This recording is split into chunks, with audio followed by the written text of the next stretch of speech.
This is Deborah Atkinson, and you're listening to the Voice for Fitness Professionals podcast, where I share programming, marketing, and promotion strategies that are easy, enjoyable, even fun, so you can create a business and a life you love.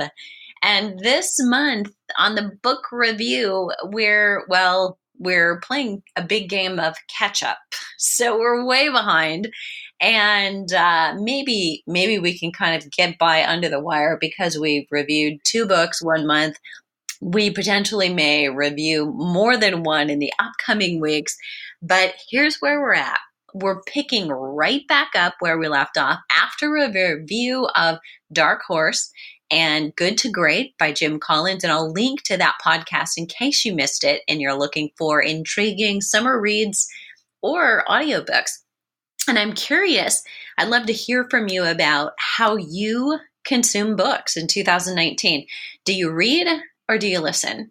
Just respond either below the show notes at flipping or at fitnessmarketingmastery.com/growth mindset. There's a dash between growth and mindset, or in the social media post where you saw this. The book today is Mindset by Carol S. Dweck.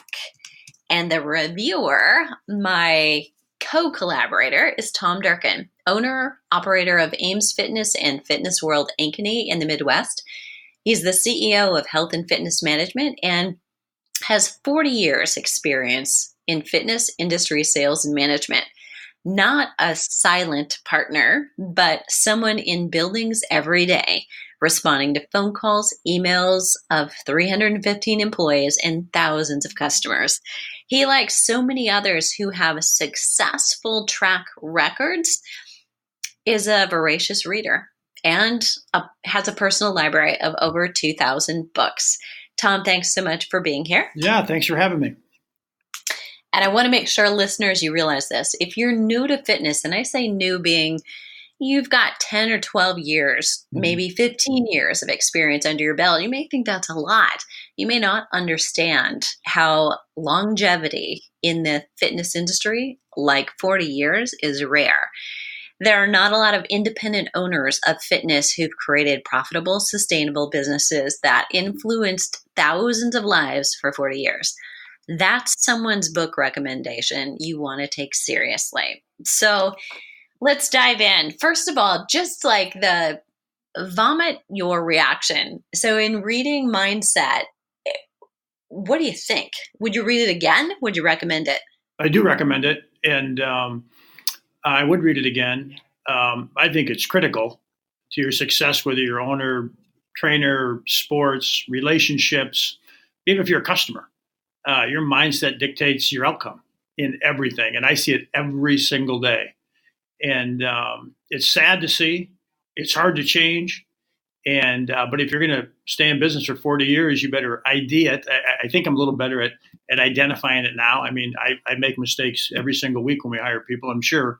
But we try and look at all our employees different.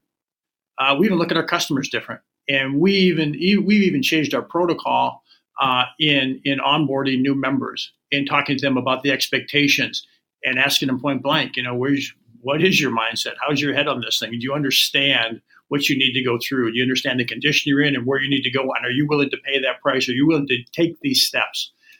And if they're not, this is probably not a good fit. But it's not a good fit because you're not going to have success. And so fitness has changed a lot in the last 40 years. And you got to change with it or you go out of business. And so mindset is critical. Such a great comment. That makes me I'm looking internally at the women that I cater to on Flipping 50, and I'm looking at what some of their words are. And even once they've made it in, and they're in our private Facebook groups, which is essentially, for me, being online and digital, it's a little bit like people walking through your doors and being in the club. So these people in my club often will say, well, I'm trying this for a month, and I will jump in and be all over that because nobody who is going to be successful and know that they're going to be successful is trying it. They're doing it. Do you catch little words like that? Well, I mean, that's exactly right. I mean, I think in this book, and I think she references Michael Jordan, Yeah, and right, okay. So he was a pretty good basketball player. There's a statue out pretty good. there's a statue of him in Chicago. Okay, so he quit and went to play baseball. So he wanted to be a baseball player. Well, he didn't stick his toe in the water. He quit. He resigned. He left. He went to the minor leagues. You commit. So his mindset was, I want to be a great baseball player. He rode the buses with everybody else. He took the batting practice. He did the training. You got to put in the work, and he's a world class athlete. So I mean, if you've got someone, and I don't deal with world class athletes, if you've got someone who is sticking their toe, whether it's in fitness, whether it's in training, whether it's in anything, you know what? You're not going to win because you know what? Everybody else, your competition, especially in fitness, as far as trainers, I mean, we're diving in the pool at first. And so I think fitness has changed a little bit, Deborah, from a standpoint that there's more information out there, and people realize either everything that you put in your mouth is either going to enhance your health or it's going to hurt you. And so I think it's coming around, but we still work with, I mean, I deal with a lot of really deconditioned obese people. And they got a lot of excuses, and changing that mindset. If you have a 50-year-old woman or a 50-year-old man come in here, it's tough to do. And so, we do 1,000 personal training sessions a week, and they want results. And so that mindset of that trainer and that mindset of that customer, you better be in sync. And if you're not, somebody's going to be unhappy. So, Great comment. So, just for our listeners, I should probably give a little synopsis of the book and make sure that you know where we're coming from. The entire book is based on the idea of comparison of a fixed versus a growth mindset. And fixed being your assumption is, here's the status, that's the truth, that's the way things are. And a growth mindset, as the word itself indicates, is that this is true now, and or it's the angle, it's the way you look at things that really matters. It's definitely there's a glass half empty or it's half full. Which is it? Which way do you see it? That's important. And the book is intended for parents, coaches, leaders, so very appropriate for all of you who are listening. And the purpose is to help those in charge cultivate a growth mindset, either for themselves and or for those who are following them, or at least who you're trying to lead. Let's just say it that way. So whether you're in charge of others or you have children or you want to take charge of your own mindset, this is definitely for you. And I think you've already kicked it off.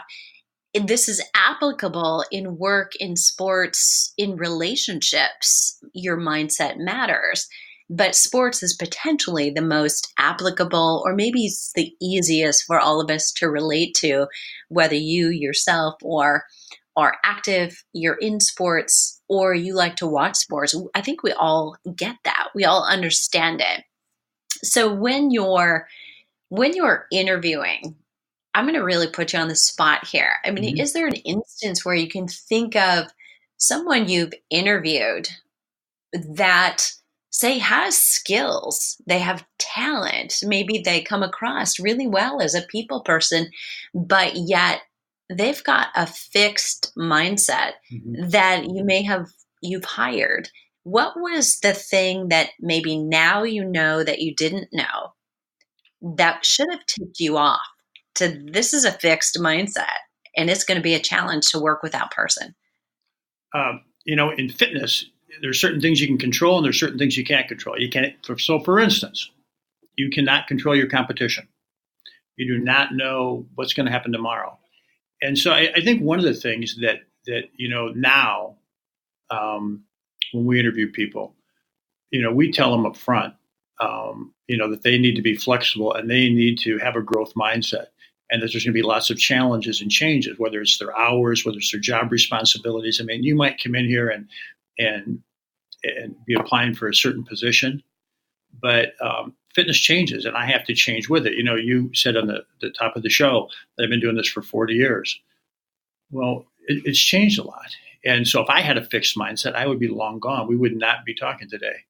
And so, so for instance, we have people who come in and maybe they don't like to talk on the phone. They said, well, you know what? I can text or I could email, but I just don't like to talk on the phone, or I don't like to have one-on-one interactions. Well, that's going to be pretty darn tough in this industry. And, if they're not willing to role play, if you're not willing to try and get outside of that comfort zone, if you're not willing to do that, then you're not going to be a good fit. We have we do a lot of corporate business, whether it's in personal training or in memberships and different arenas. And so we've got to stand up and give little speeches, lectures, talk about information. We've got a lot of trainers. We've got a lot of people in management who do not feel comfortable doing that. Well, there's less value to the company. You are less valuable to me because you will not put in the time or effort. You have the skills. You can do it. You can develop it. You may have to work hard. You may have to read more. It may take you 6 times longer than someone who maybe has a little bit more ability than you, but you could get there if you wanted to. That fixed mindset is a killer. You are deciding ahead of time that you don't want to go there. Well, I'm now deciding that I can't use you. I mean, it's a ladder. You climb the ladder. You start on the bottom rung. You climb the ladder of success. Well, you got to climb. That's the work. So when we see that now, Deborah, we don't hire them because, they've got to be a little bit pliable. And we're much more aggressive and we're much more candid and forthright in our interviews. And we do not stick somebody in a box and say, okay, this is your job today and you're going to be there for 10 years. That just does not happen. And so they've got to be pretty pliable and willing to take on new challenges. And they got to and here's the other thing, and then you got to get turned on about the challenge. It can't, okay, here's the thing. It can't be a work. It can't be a burden. For God's sakes, it's a burden to get better, to make more money, to help more people. Well, you're the wrong guy or you're the wrong person. It's got to give you energy. You talked really about watching sports. Well, do you ever see anybody who just lays down and quits? Does that inspire you? You ever see anybody who says, oh, I just can't do that and sits on the sidelines? You would never follow that person. So, the people that you admire, the people that you do watch on TV, the books that you do read to inspire, that needs to be you. You need to be writing that book. So, yeah, we've changed our questions and we've changed our procedures and we role play with them now. We'll put them on probation and we'll role play them for 90 days and put them under different situations to see how they respond. And I would say it's probably a 50-50 deal where 50% of them it's not a good fit and we try and get them out of here so they're happy and we're happy. Because our customers, they want leaders. They need leaders. They need people there that are going to come in and give them energy and give them hope and give them help. And that takes flexibility. So the growth mindset. Great comments. So let me read a couple of things for listeners and for really a summary of what you've just said. And I think by comparison of fixed mindset, growth mindset, so what each would say, a fixed mindset might, as you describe, whether it's phone calling, cold calling or calling with a reminder, or maybe calling with your payment failed. We need to do something about that. A fixed mindset might say, I'm not comfortable with that, or I don't want to do that. I'm not good at that. And a growth mindset would say, in the same set of circumstances, I've never done that before. I can't wait to learn, and this will be an interesting challenge. Mm-hmm. Or, I'm determined to get better at this. I love learning what the steps are, and it stimulates me. And, having an area where they can see this is where I am now. This is where I want to be going. So it comes back a little bit to tracking and measuring performance. And though some of this feels or seems very intangible, there's definitely a tangible way to look at actions that somebody is taking. So I would guess in that first 90-day period, that's a big piece of what you're doing, tracking their results. We measure everything. And Yeah, we measure everything, every phone call, every thank you card, how many people you talk to. We track your sales. We track, and we have to. I mean, um, and you are right from a standpoint that let's just say you take someone who, let's say you're not sure you want to keep them as an employee, and let's say they're not sure they want to work here. Maybe there's too many challenges, and they've got this fixed mindset, and and so we try and put them in situations and work with them, whether it's on the phone or in contacting people, and we track how many people call back or how much success they've had. And as they start to gain more confidence in this, and they see that, hey, I can do this. What always correlates with it then is more hard work. Once they start to have success, it's a little bit easier for them to go to work. You know, so it's a lot easier to go to football practice after you win a big game than it is if after you get beat. Well, it's the same thing in fitness. Is that if you're making phone calls or you're making speeches, if you were leery about going into a company and talking to 75 employees about exercise or nutrition or something, and you were really nervous, and you gave your speech, and after the speech, 10 people walked up and said, "That was really helpful. You did a great job. I'm really glad that you came in." That would really boost your morale and your confidence. And after that starts to happen, they start to put in more effort because they get confidence and they realize it. So I don't know if growing up, or they just got this fixed mindset, this mental wall where I can't go past this point. And it's our job or your job, definitely my job, to help knock that wall down. But you do have to knock it down. You got to hit it with a sledgehammer.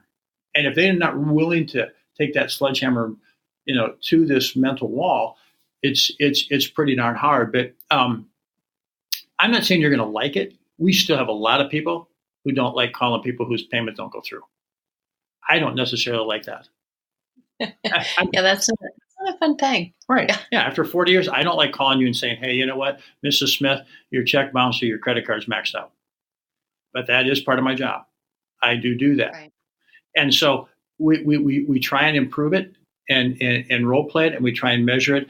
And about 50% of the time you see success, and those people move forward, and the rest of them do something else. Okay. So, a fixed mindset might say, if I don't win, I fail. Like it's black and white. And a growth mindset might say, this was a great learning experience. What did I learn that I can take forward to get better at? And, in what you just described, maybe, not liking public speaking, getting up to give a presentation, there's a certain degree of, you're going to deliver it, you're going to be successful. Somebody's going to like it, somebody's not going to like it in that audience. I mean, you're almost guaranteed a percentage of that. However, in sales, whether you're selling memberships or you're selling personal training, you're not going to get a yes every time. So inevitably, there's going to be, for a fixed mindset, there's going to be failure, which means, of course, in one of those key roles, like selling it, depending on who does that in your organization, or if everyone does that, a fixed mindset really is going to cost you. How do you cultivate a growth mindset and reward maybe somebody who got no's, more than they want to? How do you reward that so that they will keep trying and swinging the bat? That's a great question. You are 100% correct. I remember working one Saturday somewhere when I was a young man, and I went 0 for 10. I had 10 customers come in, interested in memberships. My job was to sell them memberships. I sold none. 0 for 10. I was pretty discouraged, and sat down with my boss and went through what I said line by line, and role played with them, and practiced the tour, walking through the facility, practiced the close, which is asking for money, and practiced writing up the agreement and getting their signature, all the basic steps that or entailed in selling memberships. Uh, it was a slow process. I'm not a quick learner. I had to work very hard at getting good at it. But to answer your question, to reward people, when we have people, we have meetings every Tuesday morning, tomorrow morning, and when we have people who, let's just say, had a bad week in sales, we will get them up there and we'll have them role play in front of all the senior managers and walk through their presentation, and then we grade them. And so the reward is this: that maybe sitting in that room, you got 10 people, and maybe there's, out of those 10 people, they all got 15 years of experience minimum or 20 years of experience. There's 150 to 200 years of fitness experience looking back at you from some fitness industry experience looking back at you, and they grade you out. The reward is that, maybe that person didn't join that particular day, but the reward would be is that your peers know you're doing the right thing. Not everybody's going to join. I mean, there are some circumstances, whether they don't live close enough or economics or certain things, that they may not join. There may be a reason for it. But we do try and reward them. And if we do have someone struggling, I personally try and stop in and sit down and talk to them maybe a couple times a week and try and boost their morale a little bit and physically shake hands with them and let them know that I was in their same spot and that I want them to continue, that I don't want them to get discouraged. I want them to hang in there. And then when they do win, when they do have success, then we get up and we have a party. And we get them up in front of the room.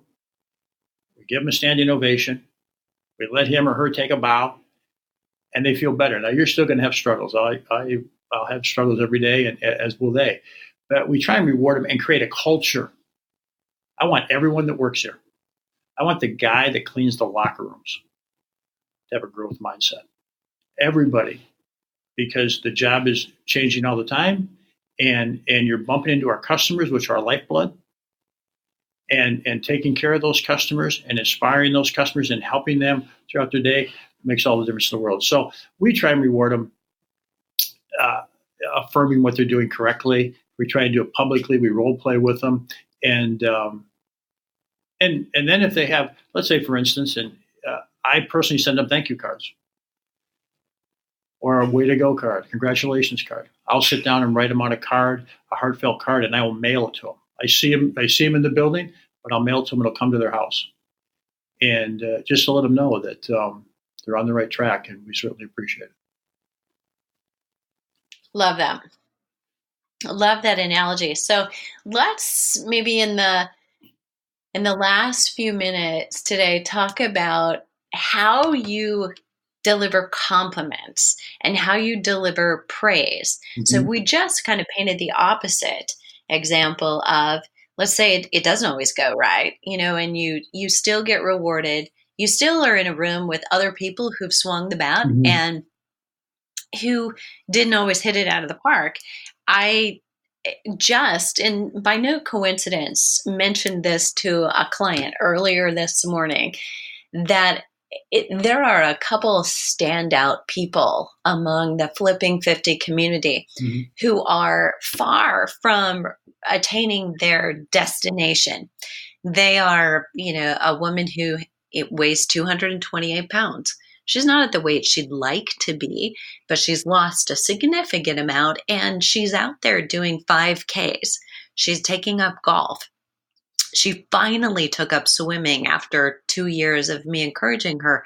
So she's learning how to swim, and she's 66. And then there's another who is in her 60s, and she was over 60 when she registered for her first Ironman. She could not swim when she registered. That was the motivation to actually take those swimming lessons she kept putting off. That was pretty extreme. But she also then, in several races, she DNF'd, meaning did not finish, because she panicked in the water. She swam kayak to kayak in some races and got out with 30 seconds to spare, meaning she was in that water like 2 hours and 40 minutes. But their followers are so numerous, and the likes and the shares on those posts that they put on social media are huge, because we like their spirit. We like that they're fighters. And I think this is a little bit like, this is definitely growth mindset. It's like, I'm not done. It's not, I'm putting myself in this hole. And so, I'm not worthy of posting this, or this won't inspire somebody. I think that would be fixed mindset. Growth mindset says somebody else might benefit from this too. And I'm on this journey. I think that's an amazing place to be, knowing you've got support. People love, the evidence of the guy that comes from behind. We want to watch that. So how do you praise somebody who does really well, or children, or whether it's, in your own head? How do you acknowledge I've done really well, so that we don't spoil more progress, so that we work on a growth mindset? How do you keep them hungry? Yeah. Right. So, yeah, you're at second base. You want to get home. Right. But, well, a couple things that I try and do. Um, if I've got, let's just say for this conversation, 10 people who are employees who are sort of stuck in neutral, we think that they've got great potential, but maybe they're a little bit locked in on this fixed mindset, and we're trying to knock them off of that. One of the things that I try and do is I try and pay attention to them on a daily basis throughout work. I mean, maybe, and it's really casual. I mean, maybe I see them talking to someone in the hallway. I'm walking down the hallway and I see one of these employees talking to a member in the hallway. And I notice how they're standing next to the employee or next to the customer. I notice if they're taking notes. I look at their body language. I look at, maybe I go to the end of the hallway and I turn around and I see how long they talk to them. I see if the employee maybe pats them on the back or shake hands with them, or whatever the response is. And when I sit down and talk to them, I'll write myself and I'll bring that up to them. And I'll say, hey, I saw you talking to so and so in the hallway, and you looked very sincere. Your body language was very positive, and you need to continue to do that. You're not where you need to be, but you really made progress. And you and I, Deborah, have always talked about, probably the biggest turnaround. And I know I bring this up to you all the time, but we had someone who worked with us before who had a ton of potential, but I don't think had a growth mindset or didn't have a lot of confidence. And she was lucky enough that she got to work with you, and you got that changed, and she turned out to be a fantastic trainer. And so, to answer your question, I try and pay great attention to them in what they do and what they don't do. And I try and sit down and explain to them what success is going to take. A lot of times they don't realize how much work it is. And what's really cool is this. Here's what's good. Let's say you've got 10 of these people, and one of them starts making a change, goes from fixed mindset to growth mindset, and starts to have success. The other 9 see it. And that culture of the underdog starting to step up and get affirmation and going in front of these meetings and getting applauses, they think, well, my God, I'm better than him. If he can do it, I can do it. And that's exactly what we're looking for, is that, you talk about this lady who couldn't swim, and she was in the water for 2 hours. Well, that ought to inspire someone next to you who can swim. And so I tell them, one of my favorite sentences that I tell people is that, and it's sincere, is that I'm proud of them. And when I tell them that, maybe you're not where you want to be, but I know you're putting in the effort, you're working hard to accomplish the goals that you want to accomplish and what we need to have accomplished. And I'm really proud of your effort, and I'm proud of your courage. You got to be courageous. And if you're not courageous, it makes it a little more difficult. So I try and pay attention to them and reach out to them. And I do tell them, that you're encouraging the others. And they like doing that because most of these people come into fitness, they want to help people. And but there's no question about it. It's a challenge. Love that answer. And I think what it circles back to is a little bit on, you don't necessarily want to praise someone or think of yourself as, oh, I'm so smart. Mm-hmm. Oh, you're so smart, or oh, you're a natural, because that's a limiter in terms of thinking, meaning that, oh, if it doesn't come easy to you, you probably shouldn't be doing this. And it circles right back to where we started with Michael Jordan.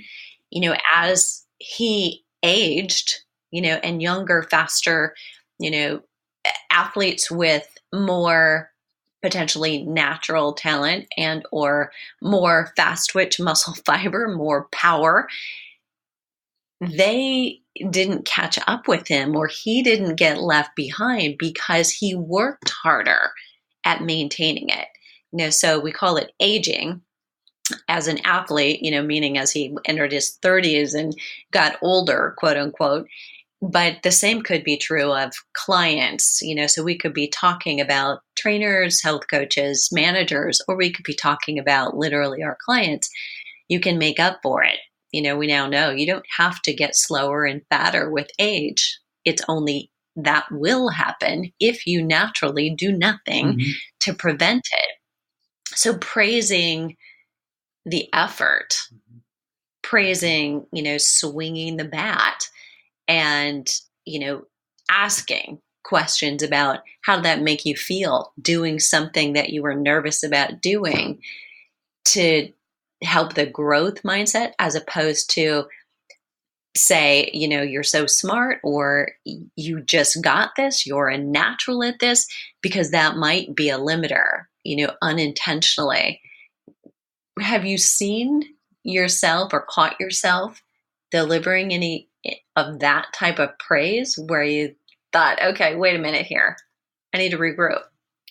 Yeah, this natural thing, I think that's overrated, and I'm not so sure what that looks like.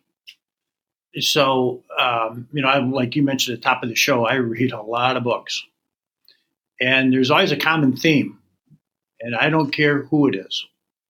I don't care who. I don't care if you're talking about presidents of the United States. I don't care if you're talking about CEOs of trillion-dollar companies. If you're talking about Steve Jobs, you're talking about Michael Jordan. There's always a common theme, and one of the common themes is they work their butts off.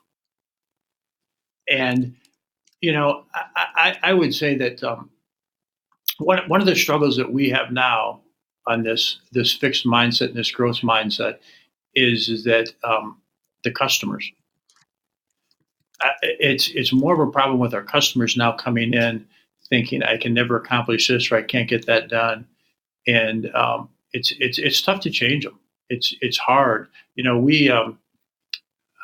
When we're trying to talk to these people about what they can do, they've got predetermined ideas in their head as far as, well, my father did this, or my mother did that, or I've always been big, or I could never do that, or I never had any endurance, or I've never had any strength, or this, that, and the other thing.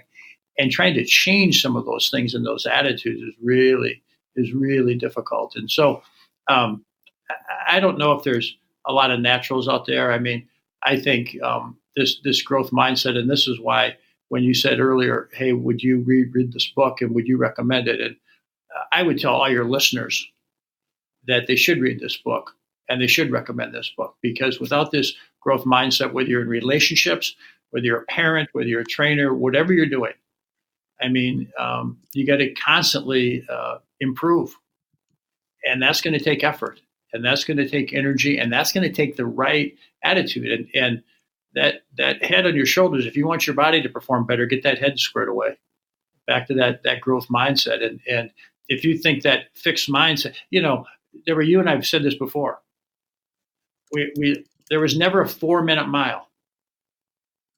Nobody could do it. It was impossible.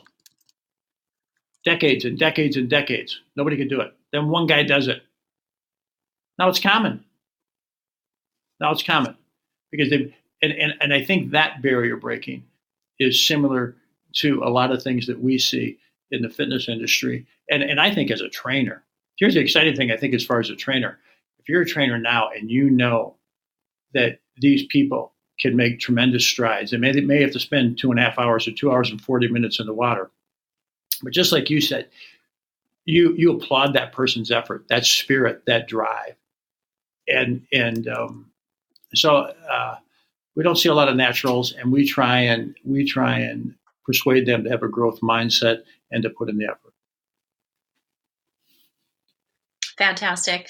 So we're going to circle right back around. You started this way, and I'm pretty sure I know the answer to this, but if you had this book, is this a must read? Absolutely. Yeah, this is for sure a must read, you guys, because without this, you're going nowhere.